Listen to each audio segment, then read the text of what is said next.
ত্রিপুরা ল clerks অ্যাসোসিয়েশনের সদর বিভাগের ৫৬তম প্রতিষ্ঠা দিবস পালন করা হয় শুক্রবার। আগরতলাস্থিত জেলা আদালত চত্বরে ত্রিপুরা ল ক্লার্কস অ্যাসোসিয়েশনের সদর বিভাগের অফিসে দিনটি পালন করা হয়। সেখানে পতাকা উত্তোলন করেন সংগঠনের সভাপতি বাদল ঘোষ।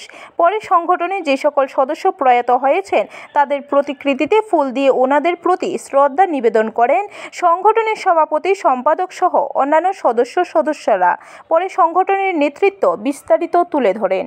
আমাদের আগামী দিনে নতুনভাবে যাতে পথ চলা আবার করতে পারি, আমাদের উন্নয়নমূলক সংগঠনের কাজকর্ম করতে পারি, সদস্যদের স্বার্থে যাতে আগামী দিনে একটা বৃহৎ কোনো পরিকল্পনা আমরা নিতে পারি, আজকের এই সম্মেলন থেকে আমরা একটা শপথ নেব। মূলত সরকারের নিকট কি কোনো দাবি? সরকারের নিকট দাবি আছে। ব্যুরো রিপোর্ট, খবর ত্রিপুরা।